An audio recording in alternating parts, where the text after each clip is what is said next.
एक basic problem ये है, हमें वन साइडेड फीडबैक मिलता है। आपने अच्छा प्रयास किया, इंट्रोडक्शन बेहतर है और बेहतर हो सकता था, डेटा का यूज करें, कंक्लूजन को और फ्यूचरिस्टिक बनाए। कैसे बनाए? एक बड़ा प्रॉब्लम ये होता है, मेरे पास डेटा है, मैं उसको यूज कैसे करूं? फ्लो चार्ट में कब बनाऊं, कैसे क्वेश्चन में कैसा फ्लो चार्ट बनना है, उसको कुछ भी नहीं पता बच्चे को। ये जो आपने इन कोर्सेज के बारे में बताया जो कि 20,000 के अंदर में सारे कोर्सेज थे, क्या ये ऑफलाइन कोचिंग से बेहतर है? हम ये देखते हैं कि बच्चे ने किसी भी क्लासरूम प्रोग्राम से सिलेबस कंप्लीट कर लिया, उसके बाद वो सीधा जाके टेस्ट सीरीज ज्वाइन कर लेता है। टेस्ट सीरीज और क्लासरूम प्रोग्राम के बीच में बहुत सारे गैप है, मतलब बहुत सारे लूप होल्स है, जो जब तक वो उनको नहीं भरेगा तब तक उसका टेस्ट सीरीज में परफॉर्मेंस अच्छा नहीं जाएगा। Hi everyone, welcome to Studency. अगर आप यूपीएससी की तैयारी कर रहे हैं तो आपका एक सपना होगा, कोई विजन होगा, लेकिन जब आप मार्केट में देखते हैं तो कोचिंग के बहुत हैवी फीस हैं, लाख, 1.5 लाख, 2 लाख, 2.5 लाख तक। तो वहां आपका सपना टूट भी सकता है। इस वीडियो में आपको मैं बताने वाला हूं, मेरे साथ नवीन सर हैं, इसमें हम डिस्कस करने वाले हैं कि कुछ ऐसे ऑनलाइन बैचेज जो कि 20,000 के अंदर हैं, जहां पे आपको क्वालिटी कंटेंट में कंप्रोमाइज नहीं किया जाएगा। कंटेंट में टीचर के पढ़ाने के स्टाइल में जो सप्लीमेंट आपको दिया जा रहा है, कंटेंट दिया जा रहा है, वो उसी लेवल का है जो कि आपको ऑफलाइन में मिलने वाला है। तो फिर 1.5-2 लाख लगाने से कहीं बेहतर है कि आप उन ऑनलाइन बैचेस को लें। इसके वजह क्या है? क्या उन कोचिंग वालों से ये बेस्ट कोर्सेस है? इन सारे जो छोटे मोटे डाउट्स होंगे उन सबका जवाब देंगे नवीन सर, जो कि हैप्पी वैली के को फाउंडर और साथ ही डायरेक्टर हैं। साथ ही सर का 10 साल 12 साल के आसपास का एक्सपीरियंस है यूपीएससी की फील्ड में, ऑनलाइन ऑफलाइन दोनों मिला के। सर का काफी लंबा एक्सपीरियंस है। सर, सबसे पहले आपका स्वागत है चैनल पे। तो सर, ऑलरेडी बहुत सारी कोचिंग है जो कि वो लाख, 1.5 लाख, 2 लाख तक फीस लेती है। साथ ही वहां पे बच्चों का क्रेज भी है, और आप 20,000 के अंदर उन कोचिंग के साथ कॉम्पीट करने वाले हैं। तो सर, कैसे पॉसिबल है ये? क्या क्वालिटी वगैरह फिर मेंटेन कर पाएंगे आप? हाँ, मैं इसका बहुत सारे डायमेंशन से इसका जवाब देना चाहूँगा। पहले जी। कि वो जिन ऑफलाइन कोचिंग और बड़ी कुछ संस्थाओं की आप बात कर रहे हो, उनका बड़ी फीस रखने का एक कारण है क्योंकि उनका ऑपरेशनल कॉस्ट बहुत ज़्यादा है। उनके पास इंफ्रास्ट्रक्चर है, बड़े-बड़े रूम्स है, इलेक्ट्रिसिटी का बिल आता होगा, इतना स्टाफ होगा, उसका मेंटेनेंस है। ऑब्वियसली सी बात है, फिर उसका कॉस्ट चार्ज ज़्यादा बढ़ ही बढ़ जाएगा। जाएगा। पहली बात तो ये, क्योंकि हम ऑनलाइन प्लेटफ़ॉर्म है तो हमारे पास ऐसा कोई इंफ्रास्ट्रक्चरल कॉस्ट नहीं बच्चों को बियर करना। वो अपने घर पे बैठा है, तो बस उसके हाथ में मोबाइल है, अगर उसका पास उसका कमरा है, तो यही उसका खर्चा है। पहली बात तो फीस के अलावा इंटरनेट का बस चार्ज भर। हाँ, इंटरनेट का चार्ज है। तो ऑनलाइन डिजिटल रेवोल्यूशन का इतना फ़ायदा तो मिला भी है और मिलना भी चाहिए। तो ऑपरेशनल कॉस्ट हमारा बहुत कम है, तो दैट्स व्हाई इसलिए पहला फीस का कारण ये कम हो गया।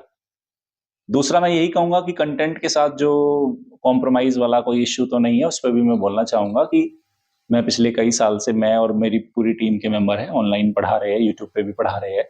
आप हमारी किसी भी वीडियोज़ को, मैं ओपनली कह रहा हूँ, मैं ज्योग्राफी, एनवायरनमेंट, सीसेट, कॉम्प्रिहेंशन, बहुत सारे सब्जेक्ट जो मैं यूट्यूब पे पढ़ाता हूँ। आप कोई भी पेड क्लास में पढ़ रहा होगा, तो आप मेरी किसी भी वीडियो का कंपैरिज़न कर सकते हैं। जो कि इंडियन सोसाइटी और एथिक्स वाली हाँ, वो काफी बहुत सारी वीडियोज़ तो फ्री में ही पब्लिक प्लेटफ़ॉर्म पे, यूट्यूब पे अवेलेबल है। किसी भी वीडियो को एट रैंडम, मैं कह रहा हूँ, किसी भी वीडियो को उठा लेना, कंटेंट और क्वालिटी और डिलीवरी, टीचिंग स्टाइल, वो सब समझ में आ जाएगा। हमने कहीं भी किसी भी तरह का, हम फ्री प्लेटफ़ॉर्म यूट्यूब पे ही कोई कॉम्प्रोमाइज़ नहीं करते। तो पेड क्लासेस तो हमने बहुत ही ज़बरदस्त तरीके से डिज़ाइन की है, साइंटिफिक तरीके से डिज़ाइन की है, और हर टॉपिक को जितने डायमेंशन से समझाया जा सकता है, वो समझाने की पूरी टीम ने, पूरा हमने जी जान लगाया है। और हैप्पी वैली एकेडमी का अगर मैं हैप्पीनेस इंडेक्स निकालूँ जी। बच्चों का, तो आप हमारी ऐप पे जाके, प्ले स्टोर पे जाके देख सकते हैं, फीडबैक देख लीजिए। कोई भी फीडबैक बाय नहीं कर सकता। अल्टीमेट सेटिस्फेक्शन लेवल है हमारे बच्चों का। क्वालिटी और कंटेंट के मामले में मैं यही कहूँगा कि बेस्ट तो कहना शायद ये हो जाएगा कि अपनी बहुत ज़्यादा तारीफ कर रहे हैं, लेकिन आप हमारे साथ हो तो इतना पक्का मैं इंश्योर करता हूँ, आपको कहीं और जाने की और कहीं और देखने की ज़रूरत नहीं पड़ेगी। ओके। 2025 को जो कवर कर रहा है आपका बैच, वो करीब 12,000 13,000 के आसपास है, और आपका जो 2026 को कवर कर रहा है वो भी आई थिंक 16-17,000 के आसपास है, और जो सुपर जीएस वाला आपका है वो भी इसी के रेंज में है। तो सर, ये जो कोर्स आपने तीनों डिजाइन किया 2025 और 2026 को, माइंडसेट क्या था आपका? क्या इसमें सोर्स वगैरह कैसे कनेक्ट करूंगा बच्चों से, अपनी टीम को कैसे मैनेज करूंगा, वो सारी चीजें क्या चल रही थी जब आप इसको डिजाइन कर रहे थे? पहली बात तो मैंने एक चीज देखी है कि कोर्स ऐसी रेंज में हो कि बच्चे के लिए अफोर्डेबल हो। ऑनलाइन का मतलब अफोर्डेबिलिटी है। देखो, वो बच्चा रिमोट एरिया में है, अगर उसके पास पहले से ही इतना ज़्यादा पैसा होता तो वो ऑफलाइन जाके ले लेता कोचिंग को। बिल्कुल। इट मीन्स उसको कहीं ना कहीं थोड़ा मनी वाइज प्रॉब्लम है। बहुत सारे बच्चों को जैसे सोसाइटी के इश्यूज हो जाते हैं, गर्ल्स है और गर्ल्स घर से बाहर फैमिली मेंबर्स अलाउ नहीं करते। एक माइंडसेट ये होता है कि नहीं, घर पे रह के कुछ भी कर लो, बाहर नहीं जाने देंगे हम आपको। तो ऐसी कुछ बाधाएं भी कुछ बच्चे सामना करते हैं। और बड़ी समस्या क्या होती है ऑफलाइन और ऑनलाइन में, एक जो मेजर फर्क वो ये है कि ऑफलाइन में सिर्फ कोचिंग का फीस नहीं भरना। आप जहां भी प्रयागराज, दिल्ली या देश के किसी भी हिस्से में अगर ऑफलाइन जाके रहोगे, वहां आपके क्लासरूम के अलावा भी बहुत सारे खर्चे हैं। कोई भी बच्चा रहेगा 8 से 10 हज़ार रुपये महीना मिनिमम उसको देना पड़ेगा। जी। तो इतनी सारी बाधाएं, हर बच्चों के पास उतना पैसा नहीं है। तो हमने बस एक ही काम किया है, आप अपने घर रहो, हम आपको बेस्ट क्वालिटी देते हैं और इतनी अफोर्डेबल देते हैं कि आपको ये लगे कि यार हमारे ऊपर कोई एक बर्डन नहीं है। इस ड्रीम को फॉलो करने में, आईएएस बनने के ख्वाब को पूरा करने में 10-15 हज़ार रुपये मुझे लगता है आज हर कोई लगाने में सक्षम है। तो हर कोई अपने आप को एक मौका दे। तो बस आप खुद को मौका देना चाहते हो और वो एज ए अपॉर्चुनिटी हम आपके सामने आ गए। कुल मिला के बात ये है। ओके सर, ये जो कंटेंट है सर, इसमें इस वीडियो को क्या हम डाउनलोड करके भी बाद में देख सकते हैं या फिर डाउनलोड नहीं होगा? ओके, ऐप के बारे में आप पूछ रहे ऐप हो। की बात करें। ऐप पे हमारा सब्सक्रिप्शन की वैलिडिटी होती है। जैसे किसी बच्चे ने साल भर का कोर्स लिया तो साल भर तक वो लाइव भी देख सकता है, उन वीडियोस को रिकॉर्डेड भी देख सकता है और डाउनलोड करके भी देख सकता है। लेकिन हमने एक और फीचर दिया, रिकॉर्डेड वाला ऑप्शन दिया है, जिसमें बहुत कम डेटा कंज्यूम होता है। वो 2 GB डेटा में दिन में 3 से 4 क्लास बच्चा आराम से देख सकता है। स्पीड वगैरह मेंटेन कंट्रोल कर सकते हाँ, हैं? उसमें वो 1.5, 1.25, 2x तक की स्पीड पे जा सकते हैं। क्वालिटी को लो, मीडियम, हाई में कर सकते हैं। हमारी लो क्वालिटी भी इतनी अच्छी है कि बच्चों को किसी भी तरह का उसको विजिबिलिटी में कोई इश्यू नहीं है। ओके, 2026 वाला सर जो कोर्स है उसमें आप मेंटरशिप वगैरह भी, आंसर राइटिंग प्रोवाइड करा रहे हैं? 2026 वाला कोर्स है, उसके बारे में सबसे अच्छी खास बात ये है, पहले जो हमारे साल भर के कोर्स की फीस थी 16,999, जिसको हमने सुपर जीएस बैच बोला था। उसको सुपर बोलने का एक कारण था। नॉर्मली हमारा जो जीएस फाउंडेशन बैच है उसमें हम प्रीलिम्स का जीएस सी सेट कराते हैं और मेंस के जीएस पेपर 1, 2, 3, 4 और ऐसे राइटिंग कराते हैं और इंटरव्यू का प्रिपरेशन उसमें शामिल है। उसको सुपर हमने नाम इसलिए दिया, हमने उसमें 2 चीजें और ऐड कर दी। पहला, उसमें हमने एक आंसर राइटिंग का जो बैच है वो देना शुरू कर दिया और प्रीलिम्स का टेस्ट सीरीज देना शुरू किया। तो अब 16,999 में सुपर जीएस बैच में बच्चों को सब कुछ मिल रहा है। और पहले ये कोर्स सिर्फ 1 साल की वैलिडिटी का था 16,999 में। हमने इस बार उसको 18 महीने की वैलिडिटी कर दी है। मतलब 16,999 में जो बच्चा पहले साल भर के कोर्स की फी दे रहा था, अब वो 1.5 साल के कोर्स की फी देगा। यानी कि 2026 मात्र 16,999 में आपकी जेब में है। क्यों किया सर 6 महीना एक्सटेंड? मुझे लगता है यार, हमेशा से ही मेरा मानना था कि हर किसी को मौका मिलना चाहिए। और मैंने ऑनलाइन जो हम काम कर रहे हैं, हमने देखा है, हमने पूरा कोशिश किया कि अपनी ऑपरेशनल कॉस्ट मिनिमम रखें और हम एक बार क्वालिटी पे खेल के देखते हैं। बच्चों तक हम जाना चाहते हैं, हम पहुंचना चाहते हैं, उनको ये फील हो कि यार वास्तव में कम फीस का मतलब क्वालिटी के साथ कॉम्प्रोमाइज नहीं है और कम फीस का मतलब भी क्वालिटी है। ये I hope and I assure, मैं पूर्णतः ये बिल्कुल कहना चाहूंगा और ये हमारी टीम दिन रात लगी हुई है, साबित भी कर देगी कि कम फीस का मतलब भी शानदार ही है। ओके, तो सर ने जितने भी कोर्सेज बताए, साथ ही हैप्पी वैली एकेडमी पे जितने भी कोर्स अवेलेबल हैं उनको आप एक बार स्क्रीन पे देख रहे होंगे। इस पे सबसे हैवीएस्ट जो डिस्काउंट कोड है वो स्टूडेंसी है, उसको आप यूज करें। उस पे जो भी बैचेस पे आपको डिस्काउंट दिख रहा है उस पे अगेन आपको डिस्काउंट मिलेगा। तो सर अगर वैलिडिटी खत्म हो जाती है तो क्या एक्सेस बंद हो जाएगा या फिर उसके बाद भी हम एक्सेस कर सकते हैं? नहीं, ये सब्सक्रिप्शन बेस्ड मॉडल है, तो जब तक वैलिडिटी रहेगी तब तक सारी चीजें अवेलेबल रहेगी। आफ्टर दैट जैसे ही वो वैलिडिटी समाप्त हो जाएगी कोर्स की, वो सारी चीजें नहीं रहेगी। लेकिन जब तक वैलिडिटी है, एक बच्चा जितनी बार चाहे उतनी बार वीडियोस देख सकता है, कभी भी देख सकता है, उस पे किसी भी तरह का कोई लिमिटेशन नहीं है। ओके, कोर्स ज्वाइन करने का कुछ क्राइटेरिया आपने रखा है कि आप मिनिमम इस क्लास के होने चाहिए या फिर कुछ ऐसे लिमिट्स नहीं, ऐसा हमने कोई क्राइटेरिया नहीं रखा। हमें पता है यूपीएससी एग्जाम प्रीलिम्स या मेंस जो भी अपीयर होगा, 21 साल की उम्र होगी, वो ग्रेजुएट होगा। लेकिन इन दिनों बहुत सारे बच्चे 12वीं के भी बच्चे आ जाते हैं। 12वीं के बाद वो तैयारी करना शुरू कर देते हैं, तो हम उस हिसाब से हमने कोर्स डिजाइन की है। 1 साल, 2 साल, 3 साल, जो जिस बच्चे ने 12वीं पास कर ली उसके लिए हमारे पास 3 साल वाला कोर्स है। जो कॉलेज गोइंग है, अभी सेकेंड ईयर में है, फर्स्ट ईयर में है, उसके लिए हमारा 2 ईयर वाला कोर्स है। और जिसको लगता है यार नेक्स्ट ईयर एग्जाम देना है, उसके लिए 1 ईयर वाला कोई अगर कोर्स है। डाउट वगैरह पूछना चाहे आपसे तो कुछ लिमिट्स है क्या? नहीं, ऐसा कुछ भी नहीं है। हमने एक बड़ा खूबसूरती से कुछ चीजें ये की है कि हर महीने हम मिनिमम 2 सेशंस लेके आते हैं अपनी पेड क्लासेस के अंदर। हमारे जो पेड लर्नर्स होते हैं, जिन्होंने एडमिशन लिया है, आस्क मी एनीथिंग, और हम अपने ही बच्चों से रेगुलर पूछते रहते हैं कि आपको क्या समस्याएं हैं, और प्रॉपर हमारा 1.5 से 2 घंटे का सेशन होता है। और यूजुअली ये सारे सेशंस मैं कंडक्ट करता हूँ, तो ऐसी कोई किसी भी तरह की समस्या नहीं है। इनफैक्ट इतने सारे बच्चे हैं, मुझे तो डाउट पूछते पूछते मुझे इतना पता चल गया कि किसी बच्चे का कोई डाउट इससे ज्यादा हो ही नहीं सकता। इतने सारे कॉमन डाउट आ गए। तो हमने इन सारी चीज़ों का, हमने जो क्लासरूम रिलेटेड जो डाउट्स है, वो तो हमने कोर्स के अंदर ही ऐसे डिज़ाइन कर दिया कि हमारी क्लासेस के साथ बच्चों के डाउट होना बंद हो जाते हैं। लेकिन कुछ बच्चों के जनरल डाउट्स होते हैं, स्ट्रैटेजी को लेके, प्लानिंग को लेके, कब किसको टारगेट करना है, वो हमारा क्लासरूम का पार्ट है। मैं हर तीसरे महीने स्ट्रैटेजी सेशन लेके आ जाता हूँ, और जब मुझे पता लग रहा है कि आज से 6 महीने बाद प्रीलिम्स है, तो हम अपनी पेड क्लास के बच्चों को अलग से ही हम पूरा टाइम टेबल बना के देते हैं। आपको ऐसे करना है, अभी इतने घंटे मेंस की तैयारी करना है, इतना घंटा आंसर राइटिंग करना है, आंसर राइटिंग भी करनी है तो कितने क्वेश्चन करने हैं, जनवरी तक कितने क्वेश्चन लिखने होंगे, फरवरी में हम कितने लिखेंगे, वो हमने पूरा बनाया हुआ है। तो mentorship, moral of the story ये है कि मेंटरशिप हमारे क्लासरूम प्रोग्राम का हिस्सा है। तो सर आप इसमें क्या-क्या कवर कर रहे हैं? जैसे 2025 वाले में और 26 वाले में आप क्या-क्या पढ़ाए हैं? मैं जी। ओके, और मेंटरशिप सर आप पर्सनली देंगे या फिर कौन देगा? अच्छा, मैं दोनों सवालों का जवाब देता हूँ। पहले जवाब देता हूँ कि मैं क्या-क्या पढ़ा रहा हूँ। जी।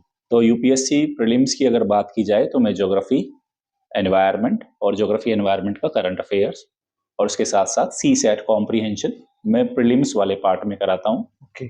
मेंस वाले पार्ट में मैं जीएस पेपर फर्स्ट के अंदर ज्योग्राफी कराता हूँ, और जीएस पेपर थर्ड के अंदर agriculture, disaster management, environment and ecology कराता हूँ। उसके साथ ही इंडियन पेपर सोसाइटी वगैरह सर आप करा रहे सोसाइटी में हम 2 टीचर हैं, मैं ओके। और भूपेंद्र सर, दोनों मिलके हम उसको टैकल करते हैं। हैं? जीएस पेपर 4 जो एथिक्स है वो कंप्लीटली मैं ही कराता हूँ, और एसे राइटिंग का जो पूरा पेपर है वो भी मैं ही कंप्लीट कराता हूँ। तो ये सारे पार्ट है जो मैं मेंस में कंप्लीट कराता हूँ, और जो हमारे रेगुलर मेंटरशिप के सेशन होते हैं, मंथली 2 या 3 सेशन होते हैं, उनको भी मैं ही कंडक्ट कराता हूँ। ओके सर, इसमें कुछ सप्लीमेंट्स भी मिलेंगे आपकी तरफ से, जैसे पीडीएफ वगैरह या फिर नोट्स कुछ? हाँ, इसमें हमारे जितने भी लेक्चर्स होंगे, चाहे प्रीलिम्स के या मेंस के, सबका बच्चों को कंटेंट का पीडीएफ मिलता है। हर लेक्चर का पीडीएफ मिलेगा उनको। ओके, इस बात की सर श्योरिटी कि उनको बाहर से कुछ खरीदना ना पड़े? बेसिक एनसीईआरटीज़ को हम कई बार, बहुत सारे बच्चे बोलते हैं एनसीईआरटीज़ हम ले या ना ले, तो मैं ये कहता हूँ अगर स्टैंडर्ड बुक के नाम पे कोई बुक रखनी है तो आप एनसीईआरटीज़ को रख सकते हैं। बाकी मुझे नहीं लगता कि जिन भी सब्जेक्ट्स को मैं पढ़ाता हूँ या हमारे फैकल्टीज पढ़ाते हैं, आपको किसी भी और किसी किताब की जरूरत पड़ेगी। ओके सर, डिटेल में जैसे आपका ज्योग्राफी होगा उसमें मैपिंग कराना, या फिर इकोनॉमिक्स में बेसिक क्लियर करना, इकोलॉजी, एनवायरमेंट इकोलॉजी के जो करंट अफेयर ओरिएंटेड चीजें हैं, ये सारी चीजें कवर होंगी या फिर वो कवर नहीं होंगे इसमें? बिल्कुल सब कुछ कवर होगा। जितना सब कुछ एनसीईआरटीज में है, जितना सब कुछ स्टैंडर्ड बुक्स में है, सब कुछ हमारे लेक्चर्स में है। आपको मैं तो हमेशा ही बोलता हूँ, आप लेक्चर्स देख लो और उसके बाद कुछ भी पढ़ लो, आपको लगेगा लेक्चर वाज सफिशिएंट। तो उसका एक रीज़न है, ऐसा नहीं है कि हम ऐसा क्यों बोल रहे हैं, उसका रीज़न ये है कि जितना ऑलरेडी, पहली बात, हम सब लोगों के पास, हर टीचर के पास सब्जेक्ट एक्सपर्टाइज है। जितना भी स्टैंडर्ड बुक है ऑलरेडी हमारा भी पढ़ा हुआ है, सारी एनसीईआरटीज हमने पढ़ी हुई है, सारा स्टैंडर्ड मटेरियल और उसके साथ करंट का अपडेटेड पार्ट, न्यूज़पेपर, सबको पढ़ के हमने अपने कोर्स और लेक्चर डिजाइन किए है। तो बच्चा जब पढ़ता है तो उसको लगता है यार ये तो मैं एनसीईआरटी भी पढ़ रहा हूँ, कुछ पढ़ेगा तो लगेगा शायद मैं ये वो किताब भी पढ़ रहा हूँ। उसको मतलब है ना, 1 पॉइंट सॉल्यूशन है हमारे लेक्चर, सॉल्यूशन हो गया पूरा। तो वहाँ पे हमारे लेक्चर में है तो उसको सब कुछ मिलेगा। आंसर राइटिंग कर ली अपनी, मतलब कॉपी लिख ली, लगभग कितने दिन बाद उसको मिलेगी, पहली चीज। ओके। दूसरा, उसमें उसको वैल्यू एड ऑन वगैरह जो करना होगा, फिर वो सारी चीजें सर कौन कराएगा? ओके जी। मैं इसमें बता देना चाहता हूँ, पहली बात तो हमारा जो सुपर जीएस बैच है जो 16,999 है, उसमें आंसर राइटिंग तो शामिल है, लेकिन उसमें मेंस का टेस्ट सीरीज शामिल नहीं है, प्रीलिम्स वाला टेस्ट सीरीज शामिल है। तो मेंस की जो हमारी टेस्ट सीरीज है वो हमने अलग से डिजाइन की हुई है, तो वो अलग ही बिल्कुल पार्ट है, उस पर भी मैं अभी आऊंगा। अभी आपने जो मुझसे पूछा कि आंसर राइटिंग को लेके हमने किस तरह से डिजाइन किया है, तो बेसिकली जो हमने आंसर राइटिंग का जो प्रोग्राम बनाया है उसकी सबसे खास बात ये है, हम ये देखते हैं कि बच्चे ने किसी भी क्लासरूम प्रोग्राम से सिलेबस कंप्लीट कर लिया, उसके बाद वो सीधा जाके टेस्ट सीरीज ज्वाइन कर लेता है। टेस्ट सीरीज और क्लासरूम प्रोग्राम के बीच में बहुत सारे गैप है, मतलब बहुत सारे लूप होल्स है, जो जब तक वो उनको नहीं भरेगा तब तक उसका टेस्ट सीरीज में परफॉर्मेंस अच्छा नहीं जाएगा। जैसे उस बच्चे ने क्लासरूम में पढ़ने के बाद सारा सिलेबस तो कंप्लीट कर लिया, लेकिन उसको क्वेश्चंस की नेचर को पकड़ना नहीं आ रहा, इस क्वेश्चन की डिमांड क्या है, सप्लाई क्या है, इंट्रोडक्शन में क्या लिखना चाहिए, मैं कितने तरीके से इंट्रोडक्शन लिख सकता हूँ, फैक्ट का, डेटा का कैसे इस्तेमाल करना है, मुझे मेन बॉडी को कैसे टैकल करना है, क्वेश्चन को पढ़ के उसकी मेन डिमांड क्या है, वो सारी चीजें कैसे, हेडिंग, सब हेडिंग, फ्लो चार्ट, डायग्राम डालना है, कंक्लूजन को किस तरह से यूनिक बनाना है, वो सारी चीजें हमने अपने आंसर राइटिंग प्रोग्राम में डिजाइन की है। तो बच्चा जब हमारे पास उस आंसर राइटिंग प्रोग्राम में शामिल हो जाता है तो वो इस लायक हो जाता है कि अब वो कोई भी टेस्ट सीरीज जाके लिखेगा ना, तो वहां जाके उसका उम्दा प्रदर्शन होगा, उसको मतलब चेक करने वाला भी सोचेगा कि यार ये बंदा इतना रिफाइंड लेवल पे कहाँ से सीख के आया है। क्योंकि टेस्ट सीरीज के साथ एक बेसिक प्रॉब्लम हमने भी हमारे टाइम पे ज्वाइन की थी, मेंस की टेस्ट सीरीज की बात कर रहा हूँ। एक बेसिक प्रॉब्लम ये है, हमें वन साइडेड फीडबैक मिलता है, आपने अच्छा प्रयास किया, इंट्रोडक्शन बेहतर है और बेहतर हो सकता था, डेटा का यूज करे, कंक्लूजन को और फ्यूचरिस्टिक बनाए, कैसे बनाए। एक बड़ा प्रॉब्लम ये होता है, मेरे पास डेटा है, मैं उसको यूज कैसे करूं, फ्लो चार्ट में कब बनाऊं, कैसे क्वेश्चन में कैसा फ्लो चार्ट बनना है, उसको कुछ भी नहीं पता बच्चे को। तो ये वन साइडेड कम्युनिकेशन मेरे को हमेशा से ही थोड़ा सा एक हर्डल लग रहा था बच्चों की प्रिपरेशन में। तो मेरा आंसर राइटिंग वाला जो प्रोग्राम है हैप्पी वैली एकेडमी ने हमने जो बनाया है वो पूर्ण समाधान है आंसर राइटिंग का, और वो क्लासरूम प्रोग्राम और टेस्ट सीरीज के बीच में बच्चे की जितनी रिक्वायरमेंट थी वो सारी हमने उससे भरी है। ओके, कॉपी कितने दिन में उनको मिलती है? ओके, अब बात करते हैं टेस्ट सीरीज वाली बात कि उसमें बच्चा अगर टेस्ट सीरीज ज्वाइन करता है मेंस वाली तो उसको कॉपी कितने दिन में मिलेगी और ये हम कैसे कंडक्ट करते हैं। तो टेस्ट सीरीज वाला प्रोग्राम हमारा कुछ इस तरीके से होगा, इसको भी हमने बहुत साइंटिफिक डिजाइन किया है। हमने सीधा बच्चों को 20 क्वेश्चन नहीं देते, हमने साल भर के 60 टेस्ट, अगर यूपीएससी सीएससी 2026 को टारगेट कर रहे हैं तो हमने 60 टेस्ट का प्रोग्राम बनाया है, जिसमें हम क्या करेंगे, जनवरी में 4 टेस्ट लेंगे, लेकिन वो चारों टेस्ट 7-7 क्वेश्चन के होंगे वीकली। हाँ, हर वीक में एक टेस्ट होगा, उसमें 7 ही क्वेश्चन पूछे जाएंगे, फिर दूसरा टेस्ट होगा उसमें 7 क्वेश्चन पूछे जाएंगे, तीसरे टेस्ट में 7 क्वेश्चन, चौथे में 7 क्वेश्चन। तो हम चाहते हैं कि बच्चा एक बार 20 क्वेश्चन को देख के डरे ना, वो धीरे धीरे लिखना शुरू करे। जनवरी फरवरी में 7-7 क्वेश्चन लेंगे, हम जैसे ही मार्च अप्रैल मई में जाएंगे हम वो नंबर ऑफ क्वेश्चन 10 कर देंगे, हर वीक 10 क्वेश्चन। आफ्टर दैट जैसे ही यूपीएससी प्रीलिम्स 2025 हो जाएगा मई में, तो जून से हमारे नंबर ऑफ क्वेश्चन 20 होना शुरू हो जाएंगे। तो बच्चा पहले 7-7 क्वेश्चन लिखेगा हर हफ्ते, फिर हर हफ्ते 10-10 क्वेश्चन लिखेगा, उसके बाद वो यूपीएससी की तरह ही 20-20 क्वेश्चन लिखना शुरू कर देगा, तो उसका कॉन्फिडेंस आ जाएगा। और वो टेस्ट सीरीज भी हमने इस तरीके से डिजाइन की है कि जो हमारा फाउंडेशन कोर्स चलेगा, तो जैसे जनवरी में हमारे जो टॉपिक कंप्लीट हुए फाउंडेशन कोर्स में, उन्हीं पे बेस्ड वो टेस्ट होंगे। तो बच्चा हमारे क्लासरूम प्रोग्राम में भी सेटिस्फाइड है तो हमारे क्लासरूम प्रोग्राम वाले बच्चे भी उसे ज्वाइन कर सकते हैं, और अगर कोई बच्चा जो फाउंडेशन कोर्स का हिस्सा नहीं है, ज्वाइन नहीं किया, बाहर से भी कोई ज्वाइन करना चाहता है, तो उसमें हम प्रॉपर बोलेंगे कि इस टेस्ट में कौन कौन से टॉपिक आएंगे, कैसे क्वेश्चन आएगा। तो ये टेस्ट सीरीज तो हमने कुछ इस तरीके से डिजाइन की है। तकरीबन साल भर में हम 800 से ज्यादा क्वेश्चन लिखवाने वाले हैं बच्चों से। अब इसको इवैल्यूएशन कैसे होगा, इसका इवैल्यूएशन का सिंपल सा तरीका है। अब ऑनलाइन दुनिया में टेस्ट सीरीज को डिजाइन करना, उसको भी हमने बहुत लेस फीस पे इंट्रोड्यूस करने वाले हैं। उसका तरीका ये है कि हम बच्चों को एक टेस्ट बुकलेट बना के भेजेंगे, पूरा क्वेश्चन, जैसे यूपीएससी का क्वेश्चन कम आंसर बुकलेट होता है, वो क्वेश्चन लिखे होंगे, उसके बाद स्पेस बचा होगा, उस बच्चे के पास वो थ्रू ऐप या हमारे बहुत सारे सोशल मीडिया हम ग्रुप्स को यूज़ करेंगे, उसके ज़रिए वो टेस्ट बच्चे के पास पहुँच जाएगा। वो बच्चा उसका प्रिंट आउट निकाल सकता है या उस बच्चे को खुद से ही अगर उन क्वेश्चंस को अपनी ही किसी कॉपी पे लिखना है, तो वो उसको लिख के और प्रॉपर वो स्कैन करके वो हमें भेजेगा। हम उसकी कॉपी को प्रॉपर प्रिंट आउट करके हमारे पास कंटेंट की पूरी टीम है, उसको इवैल्यूएट करेगी और 7 डेज़ के अंदर उन बच्चों के पास वो कॉपी इवैल्यूएट होके चली जाएगी। ओके सर, आपके लिए भी सबसे बड़ा क्वेश्चन और एज फ्रेंड की तरफ से मैं वो क्वेश्चन आपसे कर रहा हूँ। ये जो आपने इन कोर्सेज के बारे में बताया जो कि 20,000 के अंडर में सारे कोर्सेज थे, हुँ। क्या ये ऑफलाइन कोचिंग से बेहतर है? जो बच्चों के मन में बना है कि नहीं मुझे ऑफलाइन जाना चाहिए, मुखर्जी नगर, करोल बाग, क्या उनसे बेहतर है ये कोर्स आपके? देखो सही और गलत का निर्धारण मुझे लगता है कि एग्ज़ाम में जो पूछा गया और अगर हमारे लेक्चर से कवर हो रहा है हर चीज़, तो मुझे लगता है वो बेस्ट है। भाई आप किसी भी कोचिंग को क्यों जॉइन कर रहे हो? ताकि आप उस हमारा एग्ज़ाम को सिलेक्शन हो, बस कुल सिलेक्शन मिला हो, के वो क्वेश्चन जो पूछे जा रहे हैं आप उनको अटेम्प्ट करने की अटेम्प्ट पोजीशन हो। तो हाँ, मैं यही कहूँगा, आप हमारे क्लासरूम प्रोग्राम का हिस्सा हो, तो आप इतने कंफर्टेबल ज़ोन में होंगे कि मुझे नहीं लगता आपको किसी ऑफलाइन कोचिंग की याद आने वाली है। ओके, सर के द्वारा बताए गए जितने भी कोर्सेज थे, इसमें मैंने इसलिए इस वीडियो को बनाया कि बहुत बार सपना लोग देख के आते हैं यूपीएससी में अपीयर होने का और क्रैक करने का एक सपना लेके आते हैं, लेकिन जब मार्केट में वो फीस देखते हैं इतना ज़्यादा तो उनका सपना टूट जाता है। तो ऐसे बहुत से एस्पिरेंट थे, उनसे मैंने बातचीत की तो उनका यही कहना था कि बहुत ज़्यादा फीस है इसलिए हम नहीं कर पा रहे हैं। इसलिए ये वीडियो मैंने बनाया और साथ ही सर के साथ जुड़ के ये चीज़ें हमने डिस्कस की। ये सारे बैचेस का लिंक डिस्क्रिप्शन में और साथ ही हैप्पी वैली एकेडमी का सबसे जो बिगेस्ट डिस्काउंट है कोड है स्टूडेंसी है, सर की तरफ से वो आप लोगों को गिफ्ट है और साथ ही मेरे चैनल के द्वारा सारे बैचेस का लिंक डिस्क्रिप्शन में। Thank you so much. Thank you sir.